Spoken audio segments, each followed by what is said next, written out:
खैर मकदम है आप सभी का ईटीवी उर्दू के इस prime time debate show big bulletin में। आपके साथ मैं हूं समीर अब्बास। आज यूपी में 11 जिलों की 67 सीटों के लिए वोटिंग के साथ 721 उम्मीदवारों की किस्मत का फैसला भी ईवीएम में कैद हो गया। मैदान में उतरे 721 में से 719 प्रत्याशियों के शपथ पत्रों के आधार पर एडीआर ने बेहद चौंकाने वाली रिपोर्ट दी है।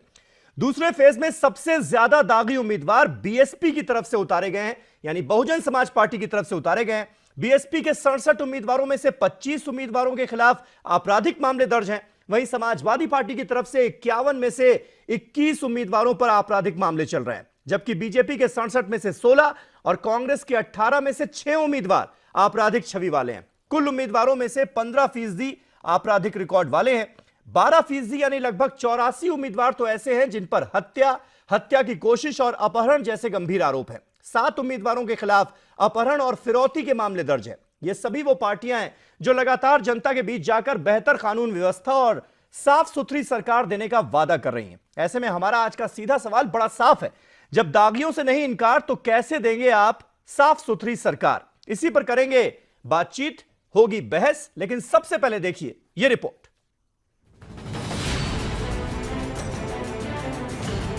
हिंदुस्तान की सियासत में उत्तर प्रदेश की अहमियत दूसरी रियासतों के मुकाबले कहीं ज़्यादा है। सियासत को बैलेंस करने के लिए एक तरफ ताकत है तो दूसरी तरफ नोटों की गड्डियाँ, क्योंकि ज़्यादातर सियासी लीडरान मानते हैं कि इसके बगैर सियासत में अपनी पकड़ बनाना मुश्किल है।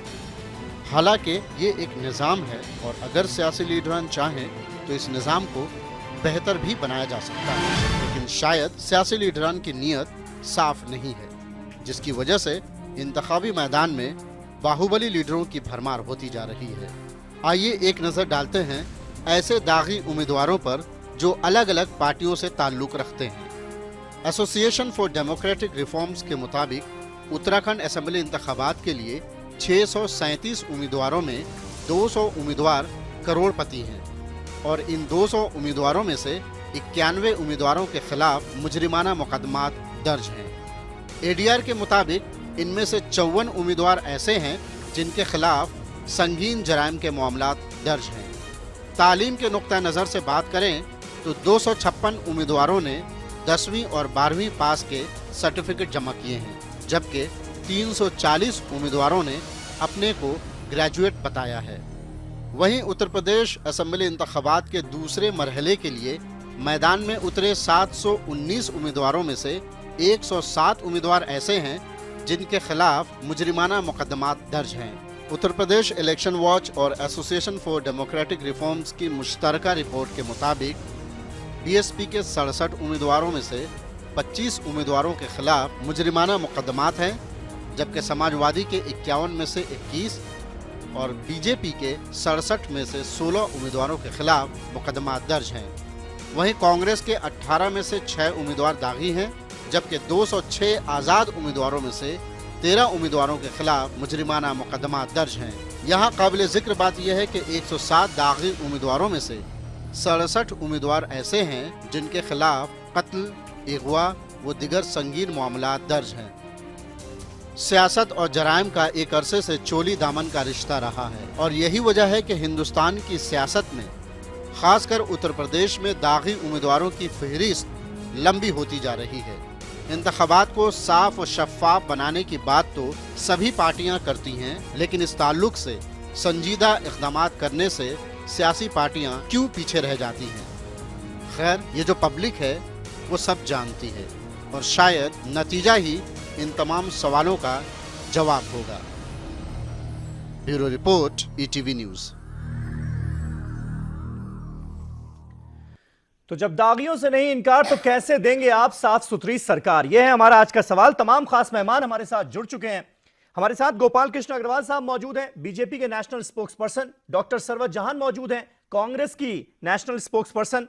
अनिल यादव साहब समाजवादी पार्टी के स्पोक्स पर्सन हमारे साथ मौजूद हैं। प्रोफेसर देवराज सिंह जो कि दलित चिंतक हैं, वो हमारे साथ इस बहस का हिस्सा हैं। नईम अब्बास साहब बीएसपी के युवा नेता हैं, दिल्ली के प्रदेश अध्यक्ष रह चुके हैं, वो हमारे साथ मौजूद हैं। और तनवीर अहमद साहब का भी हम रुख करेंगे, बैंगलोर का पॉलिटिकल एनालिस्ट है, वो भी हमारे साथ इस बहस का हिस्सा है। गोपाल कृष्ण अग्रवाल साहब, सबसे पहले आपके पास आता हूं। बीजेपी की बात कर ली जाए, क्योंकि बीजेपी की तरफ से बार बार यह कहा जा रहा है कि हम साफ सुथरी सरकार देने की कोशिश कर रहे हैं, जो गुंडागर्दी कायम थी समाजवादी पार्टी की सरकार में उसको हम बिल्कुल खत्म कर देंगे। फिर भी आपको दागियों का सहारा क्यों लेना पड़ा, क्या मजबूरी थी? नहीं, देखिए, सबसे पहली बात कि जो ये जो है क्रिमिनलाइजेशन ऑफ पॉलिटिक्स है वो टॉप से होता है जी। अगर लीडरशिप की डिटर्मिनेशन है, कंट्रोल की बात है, तो जो पूरी पॉलिटिकल स्ट्रक्चर में क्रिमिनल्स की रोल या से कम होती रहती है। अब मुझे नहीं मालूम कि ये जो आप बता रहे हैं संख्या, इसमें से क्या क्राइम है, कौन है, क्या है, वो सारे एनालिसिस की बात है और किस चीजों को वो क्रिमिनल एक्टिविटी में लेते हैं। अल्टीमेटली हमें पूरी क्रिमिनल पॉलिटिक्स में जो क्रिमिनलाइजेशन हो रहा है उसके खिलाफ तो खड़ा होना है, बढ़ना है और उसको रोकना भी बहुत आवश्यक है। और यह कहीं ना कहीं इलेक्टोरल रिफॉर्म्स का मुद्दा है, इलेक्टोरल रिफॉर्म्स की तरह जाना पड़ेगा।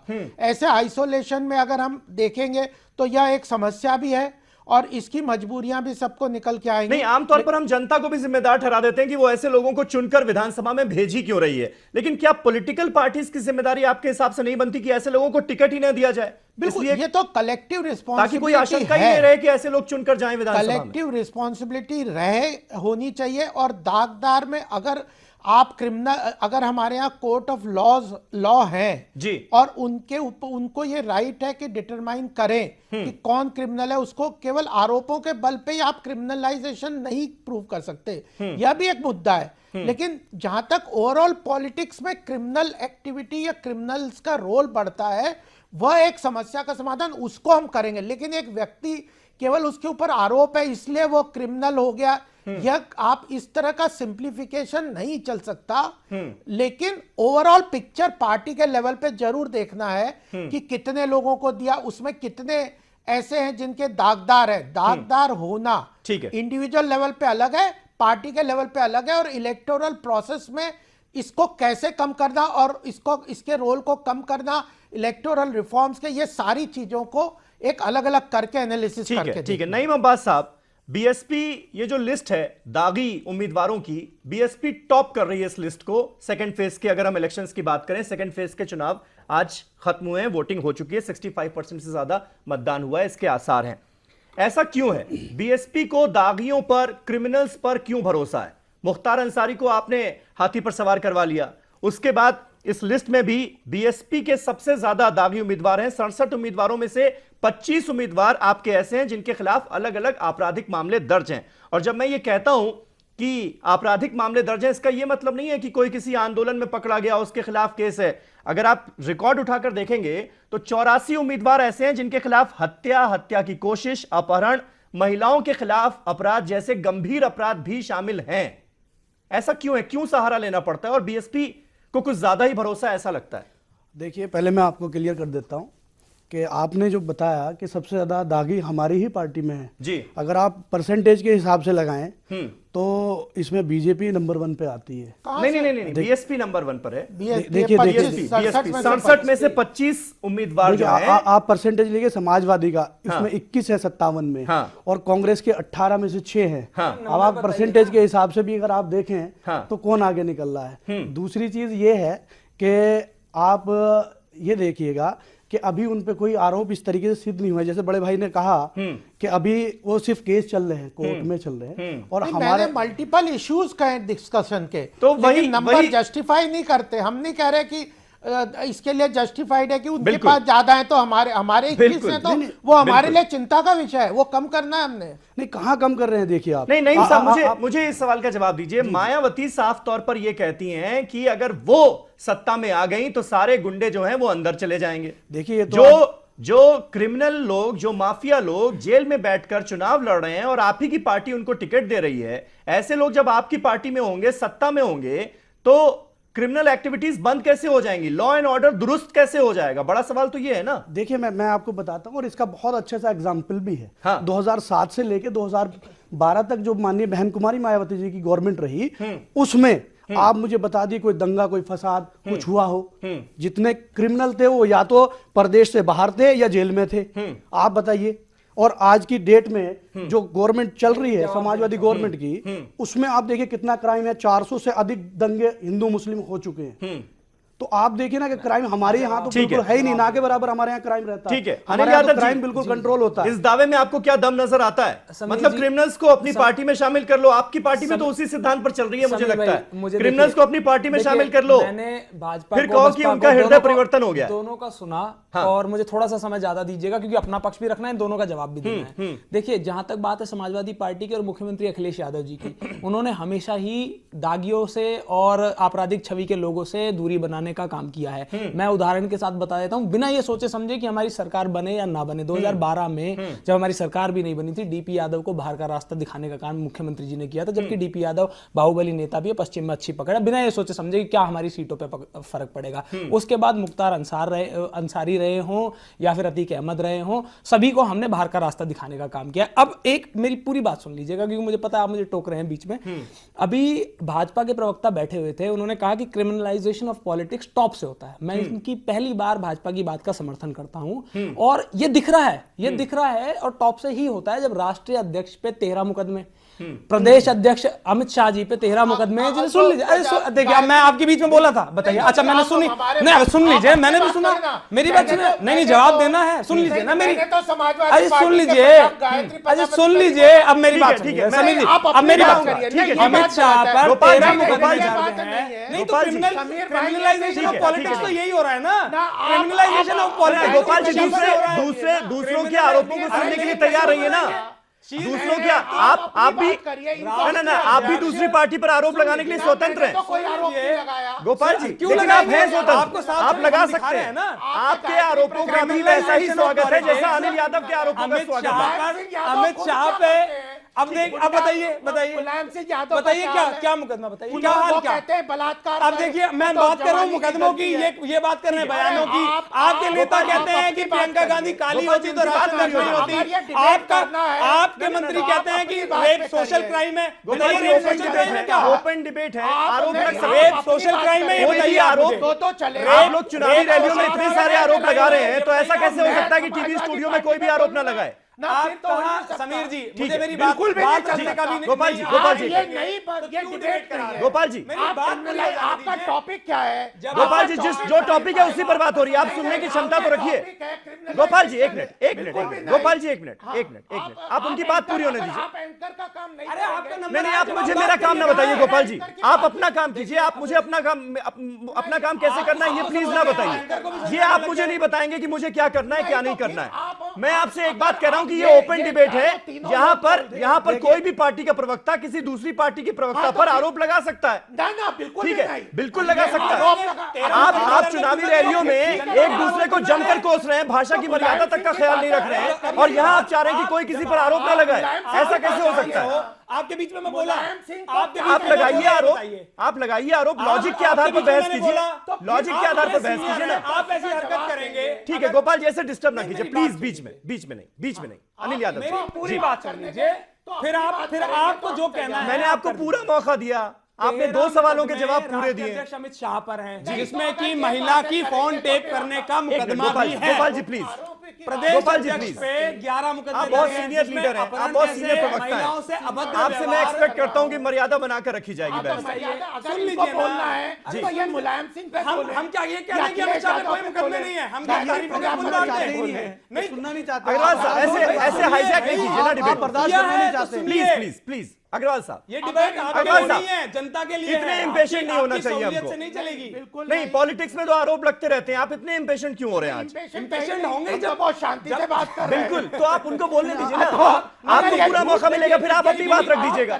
सर आप तो सुनना गोपाल जी, सुनिए, आपको पूरा मौका मिलेगा। आप तो आज मेरे साथ स्टूडियो में मौजूद हैं, आपको पूरा मौका मिलेगा। हम चुप रहे। जी बोलिए, आप अनिल जी अपनी बात पूरी कीजिए, मुझे दूसरे लोगों की बात नहीं लगाया तो हम बोलेंगे। अगर व्यक्तिगत पार्टी पे बोले, 11 मुकदमे दर्ज। अरे व्यक्तियों की बात हो रही है, महिलाओं के साथ जो दागी छवि के लोग हैं, दागी छवि के लोग जो पार्टियों में शामिल हैं, व्यक्तिगत बात ही तो हो रही है। क्यों हो रही है व्यक्तिगत बात? नहीं जाते क्या जनता के बीच में? क्यों ना हम उनके बारे में बताएं? अनिल यादव बना रखा है आपने। यादव जी, जल्दी से अपनी बात कंप्लीट कीजिए। देखिए, पहले चरण में भारतीय जनता पार्टी के 40% उम्मीदवार थे जिनके खिलाफ मुकदमे दर्ज थे और serious crime, murder, attempt to murder, rape जैसे मुकदमे थे।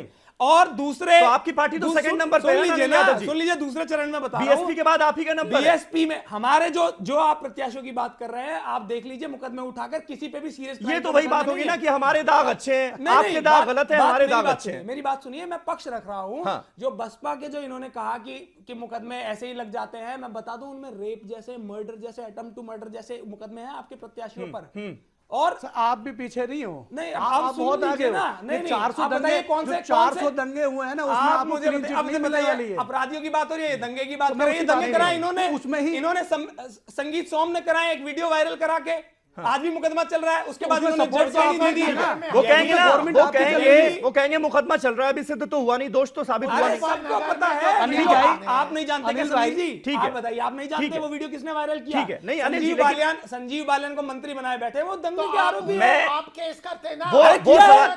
अरे यादव बिना जी, हमारे यादव पास जी, केस चला गया क्या मुकदमा? अनिल वो सवाल मैं गोपाल जी से पूछूंगा ना। आप अपनी पार्टी का हिसाब दीजिए कि 51 में से क्या मजबूरी हो गई कि 51 में से 21 उम्मीदवारों को, दागी छवि के लोगों को, आपराधिक छवि के लोगों को आपको खड़ा करना पड़ा, टिकट देना पड़ा। मैं नाम भी बताऊंगा आपके, ऐसा नहीं कि आप बच जाएंगे उससे। नहीं, मैं बिल्कुल बचना नहीं चाह जी। रहा हूं, और ना ही मैंने बताया, मुख्यमंत्री अखिलेश यादव जी ने हर तरीके का विरोध, कई बार ये मौका ऐसा आप लोगों ने भी देखा होगा कि चाहे किसी भी हद तक उन्हें विरोध का सामना करना पड़ा हो, उन्होंने हमेशा इस छवि के लोगों से किनारा किया है। नहीं तो फिर ये छवि क्यों बनाई जा रही है? मतलब अखिलेश यादव ने सारे दागी छवि के लोगों को बाहर का रास्ता दिखा दिया।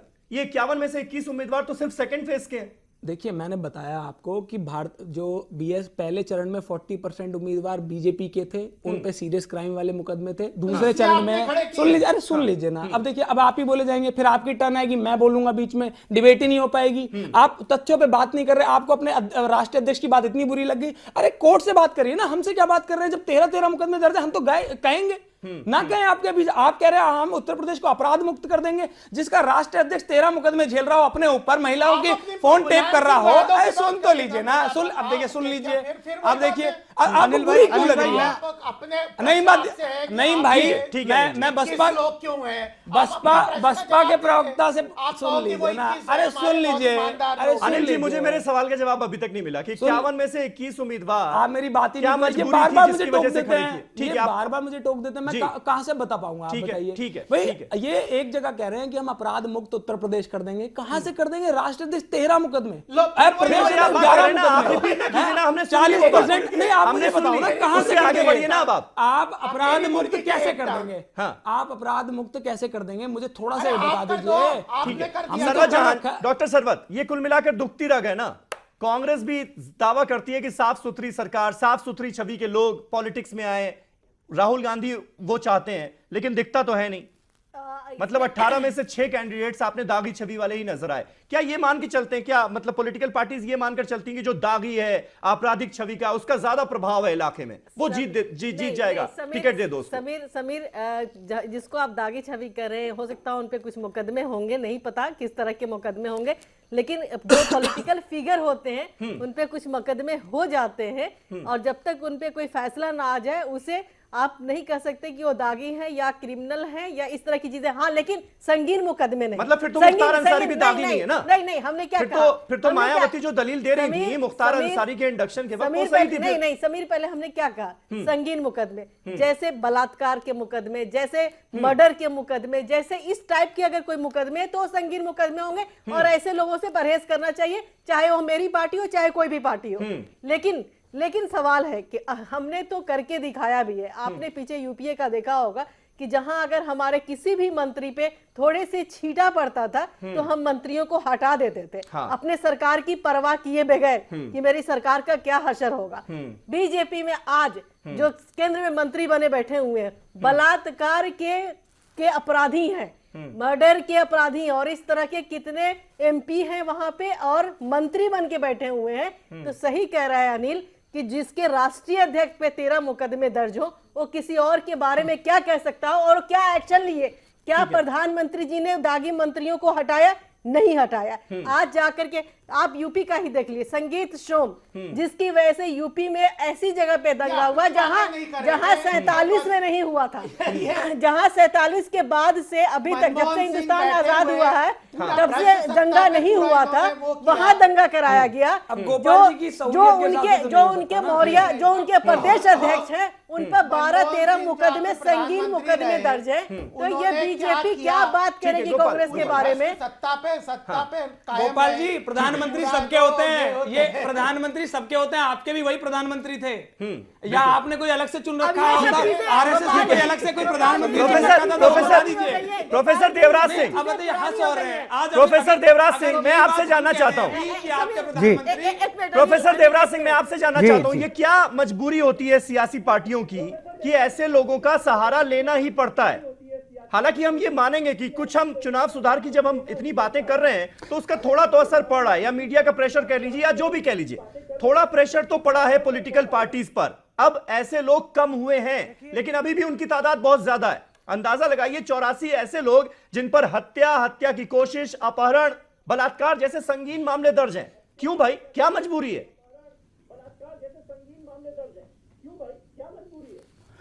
देखिए, सबसे पहले तो मैं एडीआर जैसी संस्था बनी है नागरिक समाज सिविल सोसाइटी की, उसके लिए मैं धन्यवाद देता हूं कि उस तरह की स्टडी वो हमें आज के लोकतंत्र में, जो लोकतंत्र है भारत में, उसे बचाने के लिए एडीआर काम कर रहा है।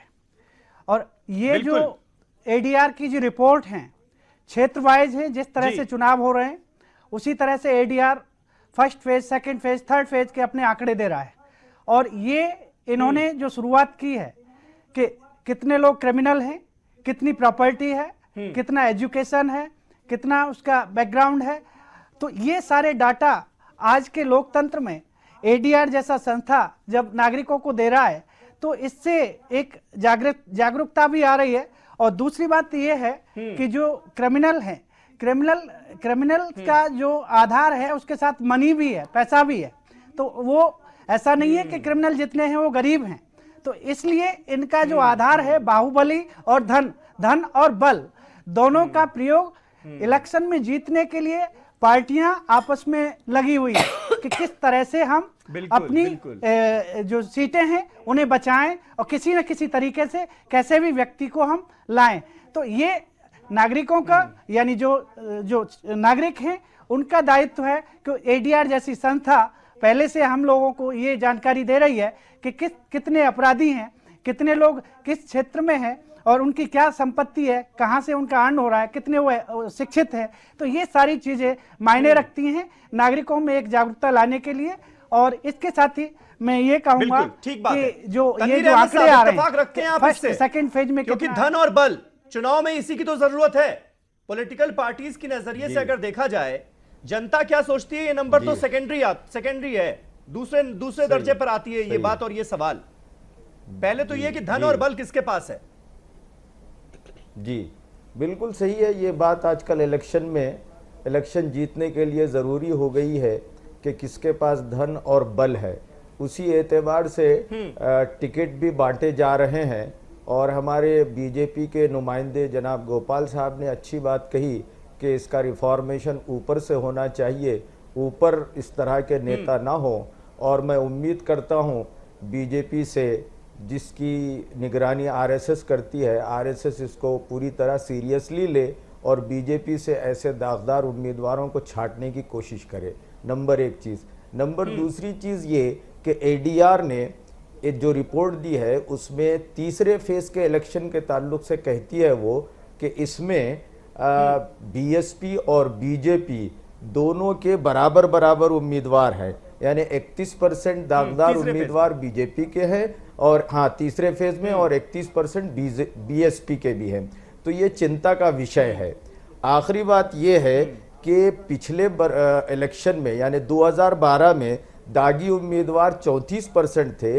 इस बार एडीआर के मुताबिक ये परसेंटेज घटकर 14% हुआ है। ये बड़ी अच्छी बात है। इसमें रेस्पॉन्सिबिलिटी इसमें रेस्पॉन्सिबिलिटी सबसे पहले पॉलिटिकल पार्टीज की है, फिर दूसरे दर्जे में हम वोटर्स की है।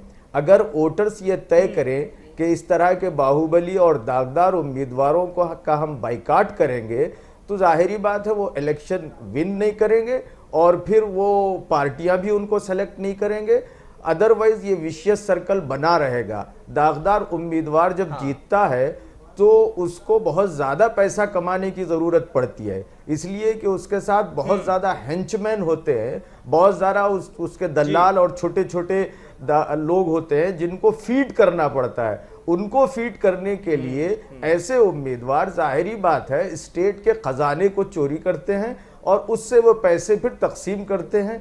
तो ये एक विशियस सर्कल, इससे स्टेट का घाटा और नुकसान होता है। इसको हम सब समझना चाहिए, पार्टियां भी समझना चाहिए, पार्टियों से बढ़कर वोट डालने वाले समझना चाहिए। इसके लिए हमको नौजवान जो नए वोटर्स हैं उनमें जागृति लाने की जरूरत है, उनमें अवेयरनेस पैदा करने की जरूरत है। बहुत हद तक आई भी कॉलेजों में हम जब नए वोटरों की बात कॉलेजों करते हैं, में सिटीजनशिप ट्रेनिंग देने की जरूरत दिखता है कि हम साफ सुथरी छवि वाले लोगों को ही हम वोट देंगे। ये रुझान तो साफ नजर आता है, लेकिन फिर भी क्या मजबूरी है सियासी पार्टियों की कि ऐसे लोगों का दामन थामना होता है, वो भी आपने बखूबी समझाया। एक छोटा सा ब्रेक ले रहे हैं, ब्रेक के बाद वापस हाजिर होते हैं। एक पार्टी कहती है काम बोलता है, दूसरी पार्टी कहती है आपका कारनामा बोलता है, लेकिन कारनामे वाले हर पार्टी में क्यों नजर आ रहे हैं? बहस जारी है एक छोटे से ब्रेक के बाद, फौरन होते हैं हाजिर।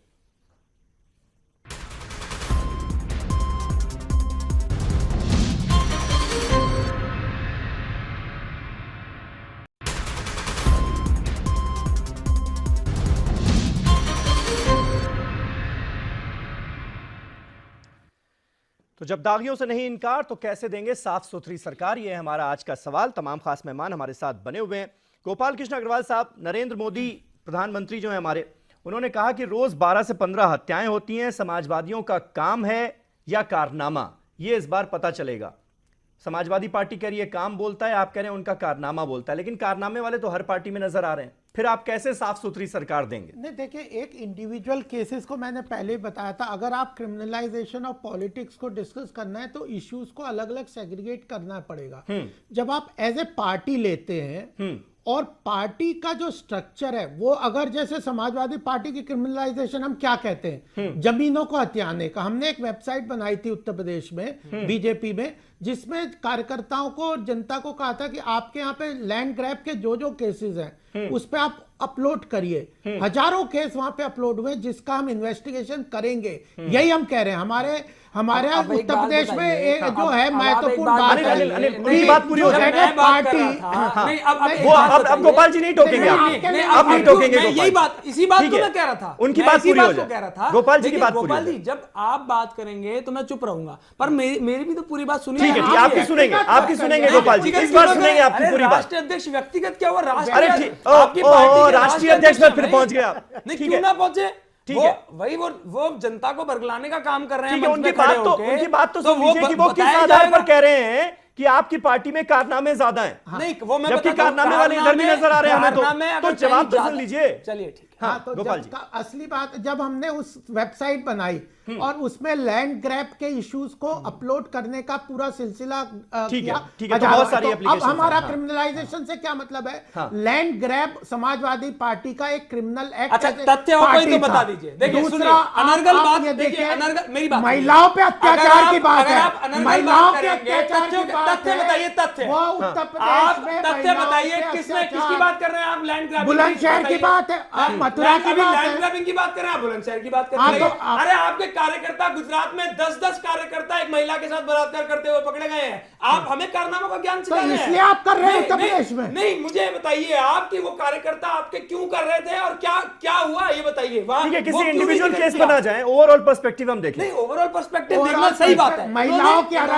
असुरक्षा की बात है। उत्तर प्रदेश में महिलाएं अपने आप को बहुत असुरक्षित महसूस कर रही हैं। आपको किसने बताया? जो व्यापारी वर्ग है उसको उगाई व्यापारी वर्ग आपसे परेशान है। नोटबंदी करके आपने उसकी कमर तोड़ दी। व्यापारी वर्ग आपसे परेशान है। तो जो छोटे नहीं, तो गोपाल जी, जब आपकी प्रायोरिटीज ये हैं, जब आपकी नहीं, गोपाल जी, जब आपकी प्रायोरिटीज ये हैं कि आप एक साफ सुथरी सरकार की बात कर रहे हैं, तो फिर तो कारनामे वाले जो हैं उनको दूर रखना चाहिए था ना। कारनामे एज ए पार्टी जो कर रहे हैं, अब मतलब ये कह दिया जाता है, कहना अलग है। अगर हमारे 16 है तो हम कह रहे हैं कि ये नहीं होना चाहिए। मैं तो एक्सेप्ट कर रहा हूं। हाँ। अगर ये क्रिमिनल अल्टीमेटली उस रिजल्ट तक जाना है, लेकिन इस पूरी सिस्टम की समस्या को क्या ठीक किया करने आपने के राष्ट्रदेश के लिए खिलाफ हम या तो प्रदेश बता के रहे हैं खिलाफ ना, क्या किया? हम इस बात के लिए कमिटेड है, एडमेंट है कि जो क्रिमिनल एक्टिविटीज हैं उनको एज ए पार्टी लेवल उनको कहाँ सेग्रीगेट admit है? करेंगे। क्या किया आपने? जो समीर भाई, लॉ एंड ठीक ऑर्डर है। सिचुएशन है, हम ठीक है। अपने आप को जस्टिफाई नहीं कर रहे। अरे तो अगर कुछ बताइए ना कि ये ADR किया कह रही हमने। है, हम तो जस्टिफाई नहीं कर रहे। ठीक है। जस्टिफाई नहीं, ये बताइए क्या ठीक किया? है। नहीं, अभी ये आप आपका कहते एक थे कि हम पॉइंट समर्थन नहीं आपका करते। सही है कि आप जस्टिफाई कम से कम नहीं कर रहे हैं। नहीं कर रहे हैं। एक बात साहब। बताइए समीर ठीक है, जी, अनिल मैं justify आऊंगा। में क्या justification हुआ? अनिल मैं आऊंगा आपके मतलब पास। आप ये लोग बताएंगे justify कि- नहीं, वो कह रहे हैं आप खत्म होना बताएंगे चाहिए। नहीं, कुछ हम नहीं कोशिश कहेंगे, कर रहे हैं बताइए, खत्म हम होना चाहिए। समर्थन कम से करते कम ये तो मान रहे हैं ना वो। क्या मान रहे ये हैं? तो मान रहे हैं इन्होंने ना। पूछे माना है प्रदेश अध्यक्ष में मुकदमे, बताइए। अरे, अरे हम मान रहे हैं कि ये नहीं होना चाहिए। अच्छा, फिर क्यों प्रदेश अभी अध्यक्ष आप- को- राष्ट्रीय प्रवक्ता हूं, ऑन द चैनल कह रहा हूं कि हमें क्रिमिनल एक्टिविटीज को खत्म करना है और राष्ट्रीय शुरुआत अध्यक्ष में हमारे ठीक है। हमारी राष्ट्रीय पार्टी अध्यक्ष से को भी हटवा होना देंगे आप? चाहिए। ठीक हटवा है। देंगे राष्ट्रीय नहीं अध्यक्ष मब्बास को। साहब, लेकिन नहीं उस मब्बास साहब। समस्या को जड़ से क्या ये निकालने स्टैंड के- बीएसपी लेगी जो ये दावा कर रही है कि हम अगर सत्ता में आ गए तो लॉ एंड ऑर्डर एकदम दुरुस्त हो जाएगा, बिल्कुल दुरुस्त हो सारे जाएगा। क्रिमिनल्स जेल के अंदर चले जाएंगे और जो जेल के अंदर है उनको टिकट दे दिया आपने? जी जी बिल्कुल बिल्कुल दुरुस्त होगा। और उसका मैं एग्जांपल भी देना चाहता हूं। मेरा दोनों भाइयों से एक चीज है, बीजेपी से भी और समाजवादी से भी।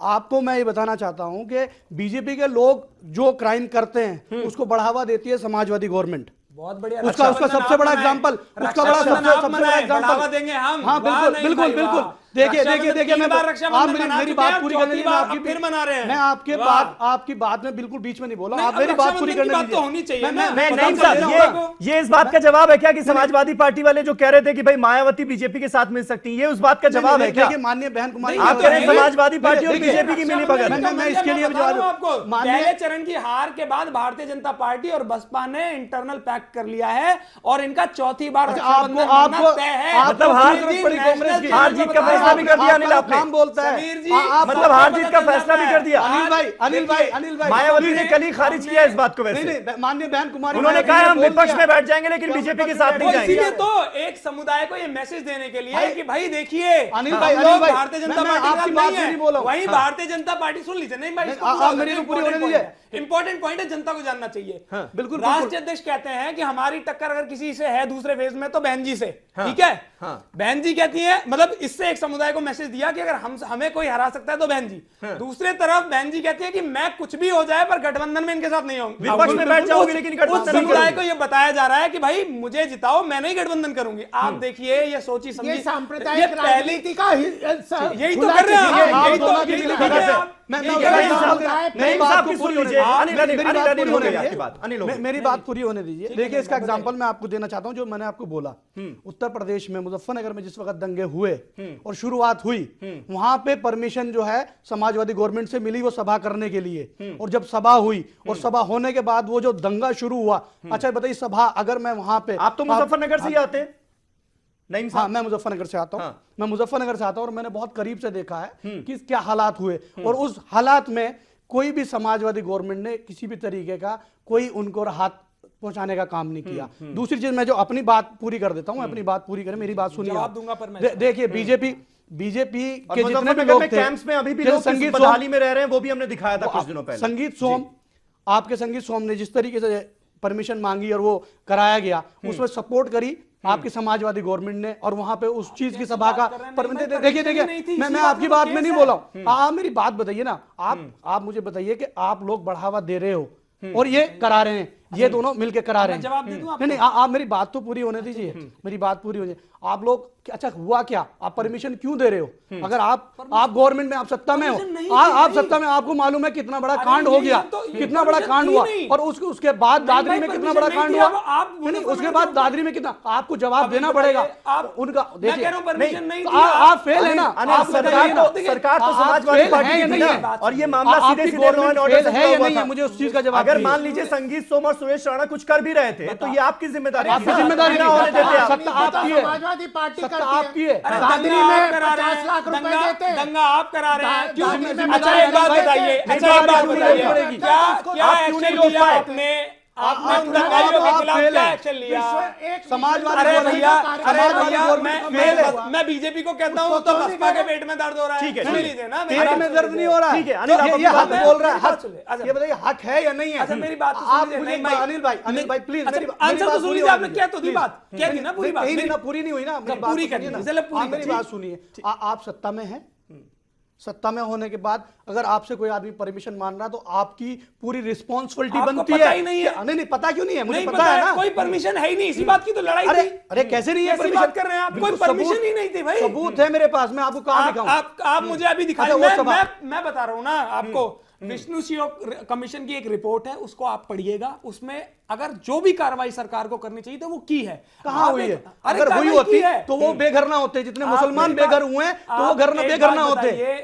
सुनिए मेरी बात, आप कमाल की बात, अगर कार्रवाई होती और आपने अच्छा, मेरी इंसाफ बात किया सुनेंगे होता तो आप? इंसाफ तो होना चाहिए था मेरी ना। बात तो सुनिए। जो लोग अनिल, अपने मुझे गांव ये से पलायन बताइए, करके आ गए, मुझे ये बताइए। वो कहां गए? आप मुझे मुझे ये जवाब बताइए, बताओ, दंगे नहीं, इग्नाइट नहीं, किसी नहीं, ने नहीं, भी इसकी किए वजह से हो, हुआ। ये आपकी दंगे वजह से, इग्नाइट आपकी किसी ने भी नाकामी की किए हो, वजह से लेकिन सरकार तो आपकी थी, रिस्पॉन्सिबिलिटी तो सरकार आपकी ने बनती जो है। एक्शन लेना आज चाहिए भी था- वहां पर कैंप्स में किस बदहाली में लोग रह रहे आप हैं, सुन ये भी लीजिए। आपको पता है, समीर फिर भी भाई, आपकी सरकार ने कुछ नहीं अब किया। जवाब सुन लीजिए। हाँ। जी, सरकार को जो कार्रवाई करनी चाहिए थी वो की है। भाई अगर करें- मैं जो विश्व अब आप देखिए नहीं भाई, बोलिए, बोलिए, अनिल। आप किसी परमिशन की बात कर रहे हैं, कोई परमिशन नहीं दी गई ही। आप मुझसे लिख के ले लीजिए, मैं नेशनल टीवी पे कह रहा हूं, आपको जानकारी नहीं है उसे पता कर लीजिए। अब मैं आपको भेजूंगा, मैं आपको भेजूंगा। अब सुन लो, विष्णु शर्मा जो कमीशन मैं बता रहा हूं, वो उसकी आप रिपोर्ट पढ़िएगा। सरकार के ऊपर एक उंगली नहीं उठी हुई है उसमें। और सुनिए समीर जी, एक बात बताइए, एक इनका विधायक वो एक वीडियो वायरल कराता जो यहाँ की है भी नहीं, उसने दंगा कराया, पूरे में वो माहौल सांप्रदायिक किया। संजीव बालियान हो चाहे देवेंदु हो,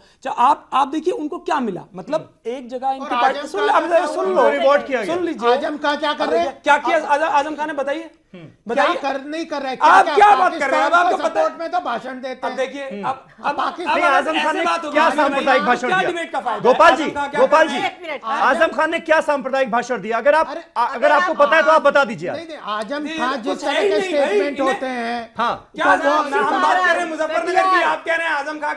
अब बताइए, आपके पास नहीं एक बात कुछ है ऐसा, के लिए कोई आधार है इसका? कुछ भी नहीं समीर जी। हाँ। ये लोग इनके प्रवक्ता, दार्जिलिंग में इनके इन्होंने क्या मंत्री- किया, बाकी जगह क्या करते हैं? ठीक है। सांप्रदायिक ठीक है, गोपाल जी, अनिल मुजफ्फरनगर अगर दंगों नहीं पर ये सिर्फ सांप्रदायिक कॉन्सेंट्रेट नहीं बात करिए। करनी ठीक मेरी है, बात पूरी अनिल, अगर हमारी अनिल, चर्चा अनिल, सांप्रदायिकता एक पे मिनट। होनी है मेरी तो बात अलग नहीं पूरी चीज होती है। मैं सांप्रदायिकता जो सवाल है वो का दागी जवाब दागी कैंडिडेट्स का समाजवादी है। ठीक है, पार्टी करती है और बसपा करती है। ठीक है गोपाल जी एक अगर मिनट। सांप्रदायिकता की बात करनी सुल्तानपुर है तो फिर तो ये सुल्तानपुर सारे proof ही क्या है? क्यों संगीत पिछले सॉन्ग पे मुकदमा बार दर्ज इनके हुआ भाई, बजट ये में- बताइए। क्यों पिछले संजीव साल के बालियान बजट पे में- क्यों संजीव बालियान पे मुकदमा दर्ज है, ये बताइए। पिछले क्यों साल के सुरेश बजट राणा में ने क्या ये हुआ बयान था? दिया कि मैं विधायक बनते ही देवबंद में कर्फ्यू लगवा दूंगा? बताइए सुरेश राणा आपकी पार्टी के हैं या नहीं है? क्यों आपने उन्हें टिकट देके दादरी में लड़ाया? क्या किया? अखिलेश आपके यादव खुद नेताओं जाके ने कटौती- गोपाल जी, गोपाल जी। दादरी में आचार से वो एक धारा 144 लगी हुई थी, आपके नेताओं ने उसका उल्लंघन किया। आपके नेताओं ने वहां पे, जाते हैं सुनिए ना, दादरी में अब आप एक सुन लीजिए particular गोपाल जी, community के लिए आप गोपाल जी इस तरह तथ्यों पे करते बात करेंगे तो डिबेट में मजा आएगा, अनर्गल बात मत करिए। आपके अनर्गल नेताओं तो ने आप बयानबाजी करे की जा वहां रहे पे, हैं। आप महेश कहाँ शर्मा के गए विषय वहां को पर, कहाँ ले वहां जाते पर हो? वहां पर संगीत अखिलेश सॉन्ग पहुंचे, यादव जो जाते पुराने हैं, दंगई है वो यहाँ भी जाते हैं, पहुंचे। क्या करते हैं? एक्सेप्ट ठीक करते हो ना? है, ठीक है, एक मिनट, ठीक है। प्रोफेसर देवराज सिंह, मैं आपसे जानना चाहूंगा, जिस तरह से अनिल यादव बीजेपी को घेरने की कोशिश कर रहे हैं और बार बार यह जिक्र होता है संगीत सोम सुरेश राणा का, मुजफ्फरनगर दंगों का आरोपी उनको टिकट क्यों दिया गया? आपको लगता है बीजेपी जिस तरह से ये मान रही है ईमानदारी के साथ कि भाई क्रिमिनलाइजेशन जो है वो बढ़ता जा रहा है और ये कम होना चाहिए, ये बात तो मानी गोपाल जी ने, अगर संगीत सोम और सुरेश राणा जैसे लोगों को टिकट नहीं दिया गया होता पार्टी की तरफ से तो आज मजबूत स्थिति होती थोड़ी, कम से कम इस मामले में बीजेपी वो की? क्रिमिनल एक्टिविटी को, अगर आप उस चीज को क्रिमिनल एक्टिविटी को डिफाइन आपको ठीक से नहीं, करना नहीं, पड़ेगा। इससे कोई इसमें क्या क्रिमिनल मतलब क्रिमिनल एक्टिविटी तो है गोपाल जी, कोई फर्क नहीं पड़ रहा है। दंगों का आरोप कोई छोटा मोटा आरोप है क्या? नहीं, आरोप के ऊपर आप पूरी तरह से क्रिमिनलाइजेशन को नहीं डिफाइन कर सकते। आपको बिल्कुल देवराज सिंह जी से सवाल था, देवराज सिंह जी से सवाल था जी। देखिए ये जो लोग हैं बीजेपी में, तो इनका अपना वहां पर व्यक्तिगत इनकी छवि है और ये कोई भी पार्टी है उसका मेन पर्पज होता है चुनाव जीतना। तो चुनाव कौन जीत सकता है, मैंने पहले ही कहा था उसमें, और अभी तक इन पर जो केस लगे हैं वो केस चल रहे हैं। तो इस तरह से पार्टी जीतने के उसमें पार्टी ने इसमें जो डिसीजन लिया है वो अपने जीत के लिए लिया है। और इसमें मैं कहूंगा कि पार्टी जो यहाँ पर इनको जो टिकट नहीं दिया तो वो लेकिन सही ऐसे है। में तो होना ये चाहिए था ना कि कायदे से जिस तरह का देश में माहौल बनता जा रहा है कि साफ सुथरी छवि के नेता लोग चुनना चाहते हैं, तो ऐसे लोग तो साइडलाइन हो जाने चाहिए थे। यहां तो रिवॉर्ड मिल जाता है ना, देखिए जो छवि है जनता का जो आधार है ना, जनाधार, उसे देखकर ये कोई भी पार्टी है किसी भी व्यक्ति को जो टिकट देती है उस आधार पर देती है।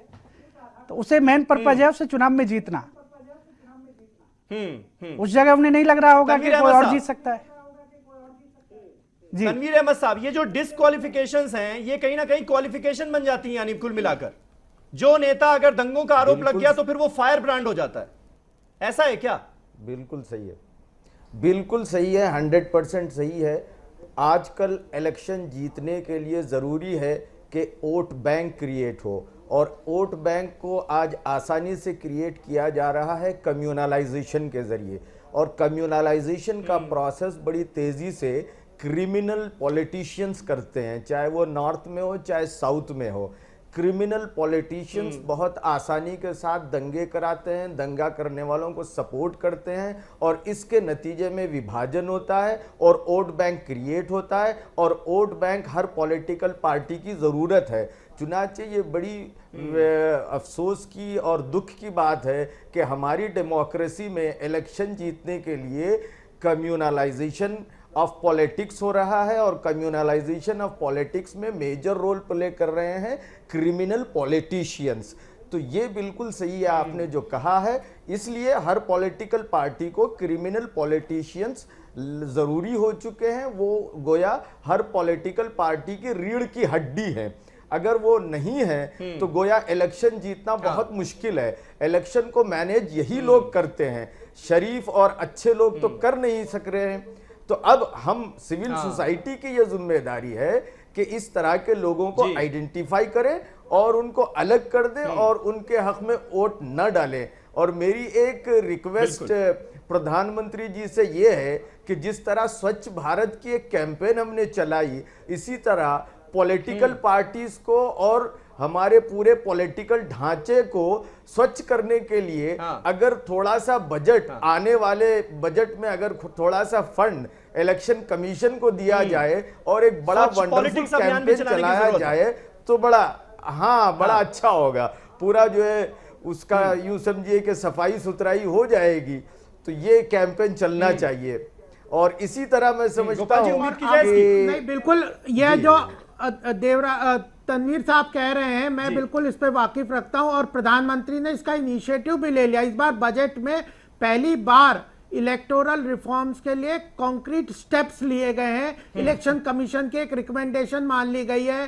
जो ब्लैक मनी का जो बहुत बड़ा रोल है, क्रिमिनल्स को क्यों लोग ज्यादा वो देते हैं, क्योंकि उनके पास उनकी केवल क्रिमिनल एक्टिविटी मसल पावर के साथ मनी पावर भी रहती है उसके पास। तो टैक्स रिटर्न्स की बात है, जो साइमल्टेनियस इलेक्शन की बात है, स्टेट फंडिंग के ऊपर भी डिबेट की बात है। तो अल्टीमेटली ब्लैक मनी का अगर रोल कम होगा तो मसल पावर और मनी पावर में से एक बहुत बड़ा हिस्सा कम होगा। मसल पावर को जनता का बहुत बड़ा रोल है, वो भी होना चाहिए।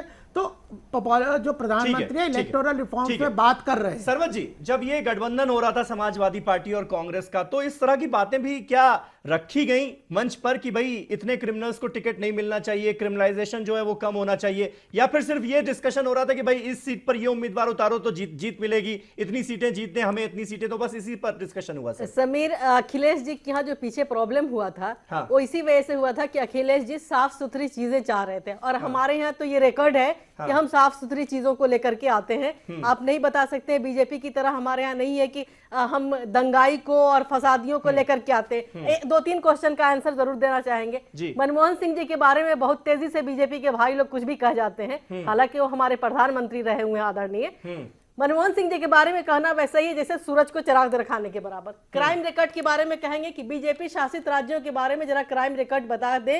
अभी गोपाल जी बैठे हुए यहाँ पे कि क्या है बीजेपी शासित में। अभी जिस तरह से जब अनिल कह रहे थे और ये आजम खान का नाम ले रहे थे, विनय कटियार और साक्षी महाराज के जो तेज लहजे हैं और उनकी जो उन्मादी बातें हैं उनका और आजम खान जी का मिलाप करा रहे थे, इससे ये लग रहा है कि 2 फेज में बीजेपी की जमीन जिस तरह से खिसक गई है, अब ये धार्मिक उन्माद फैला करके पोलराइज कराने की पूरी कोशिश करेंगे। ये जमीन खिसक रही है अलग-अलग पार्टियों की, ये कैसे पता चलता है आपको? एक पार्टी कहती है कि आंधी चल रही है, जब फर्स्ट फेज हार चुके हैं, मतलब इस तरह की भाषा कैसे आती? नहीं, कैसे पता चलता है बता देते हैं। जब सामने वाला बुखला जाए, बुखला करके इस तरह से आंसर करे, तो समझ जाइए कि उनकी जमीन खिसक गई है। जो इत्मीनान से रहे, आपने देखा होगा दूसरे फर्स्ट फेज वाले दिन भी हम आए थे तो बीजेपी के हमारे जो प्रवक्ता थे वो किस तरह से बुखला करके हमें कोस रहे थे, उसी तरह से आज आप देख रहे हैं। तो ये बुखलाहट दर्शा देती है, दर्शा देती है, मैंने तो आपको कुछ नहीं कोसा। ठीक है अनिल यादव जी, साफ सुथरी छवि जैसा कि जिक्र सरवत जी ने भी किया, क्योंकि नेता तो अब अखिलेश यादव ही हैं। अखिलेश यादव साफ सुथरी छवि के हैं, वो साफ सुथरे लोगों को चाहते हैं। फिर क्या जरूरत पड़ जाती है? सुल्तानपुर के आपके सदर से विधायक अरुण वर्मा, उनके खिलाफ हत्या का मामला दर्ज हुआ है। पहले उनके ऊपर गैंगरेप का मामला था, 4 साल पहले जिस लड़की ने आरोप लगाया उसकी अब हत्या कर दी जाती है। मतलब ऐसी क्या मजबूरी थी कि एक साफ सुथरी छवि के नेता को ऐसे आदमी को टिकट देने के लिए मजबूर होना पड़ा? फिर से समीर जी, मैं आपको बताता हूँ, जो ये मुकदमा आप जिसका जिक्र कर रहे हैं बिल्कुल गलत बात है। आप जो गैंगरेप में विधायक अरुण वर्मा का नाम ले रहे हैं, नहीं था आरोप उनके ऊपर? मेरी बात तो सुन लीजिए, हत्या का मामला नहीं दर्ज हुआ। आप भी गोपाल जी की तरह करेंगे तो कैसे? नहीं बोलिए ना। नहीं, मेरी बात सुनिए, मैं पूरी कहानी आपको बता देता हूँ, 1 ही मिनट में बता दूंगा जी।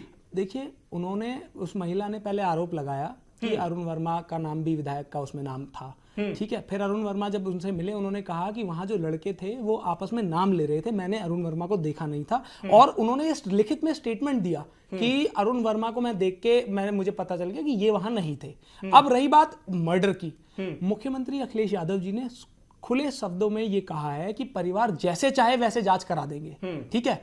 अगर वो कहता हो कि सीबीआई जांच कराएं तो सीबीआई जांच करा दी जाएगी, अगर वो यहाँ प्रदेश की सरकार से जांच चाहता तो वैसे करा देंगे। और अगर वो तथ्य जरा भी बिल्कुल अगर वो प्रूफ हो जाते हैं लेकिन तो मैं आप सुन तो लीजिए ना। एक बात बताइए, पहले रेप का केस लगा, फिर वो उन्होंने स्टेटमेंट बदल लिया, अब किसी और ने मारा हो तो हम उसका टिकट काट दें? उसके मतलब किसी एक को इंसाफ दिलाने के लिए हम दूसरे पे नाइंसाफी कर दें? नहीं, ये भी तो गलत है ना।